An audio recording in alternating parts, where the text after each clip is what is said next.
আসসালামু আলাইকুম ভাই বোনেরা, কেমন আছেন আপনারা? আমি আল্লাহর রহমতে ভালো আছি। নিশ্চয়ই আপনারাও ভালো আছেন। আমি আজকে রান্না করব, দেখেন, শোল মাছের বাচ্চা। শোল মাছের বাচ্চা দিয়ে পেঁপে। পেঁপে, কাঁচা পেঁপে কিনছিলাম বড়, কিন্তু ফ্রিজে রাখছি, তারপরেও দেখি পেকে গেছে। এখন কি করব? এটা দিয়েই আমি রান্না করতেছি, করার কিছু নাই। মনে করলাম, জানি না মিষ্টি মিষ্টি লাগবে, হয়তো পেঁপেটা কেমন লাগবে, পাকা পাকা হয়ে গেছে।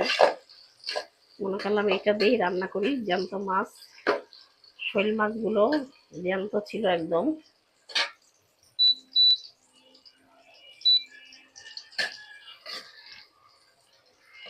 আমি এখন এই জন্য পেঁয়াজটা ভেজে নিচ্ছি। হাঁড়িতে তেল দিছি, পেঁয়াজটা ভেজে নিই। আমি এক এক করে মশলা দিয়ে দেবো।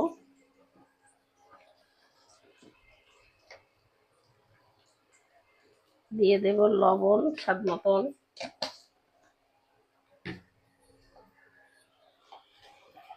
দিয়ে দিচ্ছি একটু মরিচের গুঁড়া,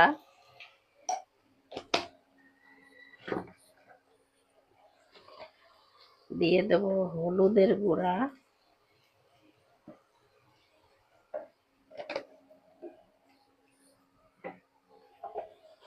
দিয়ে দিচ্ছি জিরার গুঁড়া,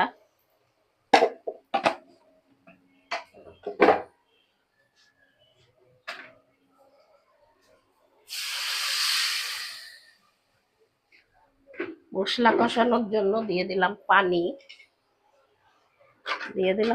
মশলা কষানোর জন্য। এরপরে কাঁচামরিচ গুলো দিয়ে দিই, দিয়ে দিলাম কাঁচামরিচ,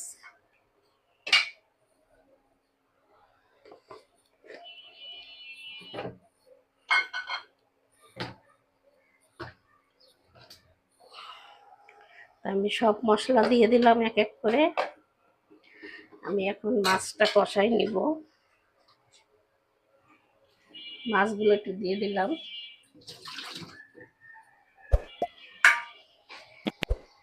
আর একটু দেখাই ভাই বোনেরা, দেখেন, আমি কিন্তু আরো সকালে উঠছি। আমার পটল আলু ভাজি হয়ে গেছে, আমার ভাত রান্না হয়ে গেছে, আমার এখানে বাসি তরকারি একটু ছিল, মুরগির গোশের তরকারি, সেটা জ্বালাইছি, চাল দিছি, মানে এটা কালকে সজনের ডাঁটার তরকারি, সেটা রয়েছে, সেটা একটু গরম করছি।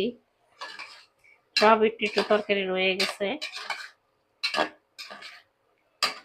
আমি এখন সুন্দর মতন মাছটাকে একটু কষাই নিব। আমি এখন একটু ঢাকা দিয়ে দিই, পরে আবার আসছি আপনাদের কাছে।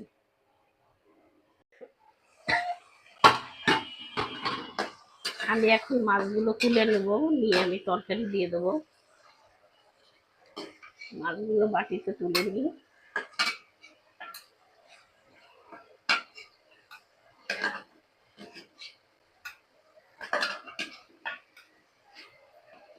জ্যান্ত মাছ কষায় রান্না করে খাওয়া ভালো। এখন আমি দিয়ে দিচ্ছি পেঁপেগুলো। পেঁপে মিষ্টি কুমড়ার মতন হয়ে গেছে, দেখেন, লাল হয়ে। জানি না কেমন লাগবে, তরকারি মিষ্টি মিষ্টি লাগবে হয়তো। আমি এখন একটু তরকারিগুলো কষায়, আমি পরে ঝোলের পানি দিয়ে দেবো। একটু তরকারিগুলো কষানো হোক, আবার আসছি আপনাদের কাছে।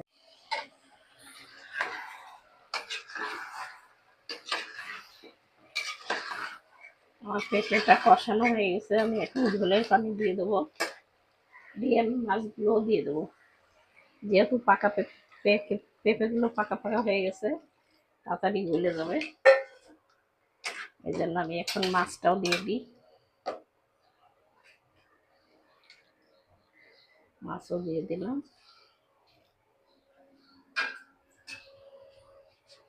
লবণ দেখি, ঠিক আছে, ঢাকা দিয়ে দিলাম, আবার হতে থাক। হয়ে গেছে আমার পেঁপে তরকারিটা, হয়ে গেল শোল মাছের বাচ্চা দিয়ে পেঁপের ঝোল, রুগী খাবার। আসলে আমাদের বাড়িতে সবাই আমরা রোগী, আমাদের জ্বর জারি হয়েছে, আমরা রোগী। দোয়া করবেন আমাদের জন্য, আমরা যেন দ্রুত সুস্থ হয়ে যাই। আমি এখন চুলাটা অফ করে দিচ্ছি, আমার তরকারি নামিয়ে ফেললাম। তা আমার আপনারা এইভাবে রান্না করে খেয়ে দেখবেন, আশা করি ভালো লাগবে। আর আমার তরকারিটা যদি আপনাদের ভালো লেগে থাকে, লাইক কমেন্ট শেয়ার করবেন, সাবস্ক্রাইব করে দিবেন। আমি এখানেই শেষ করলাম। আল্লাহ হাফেজ।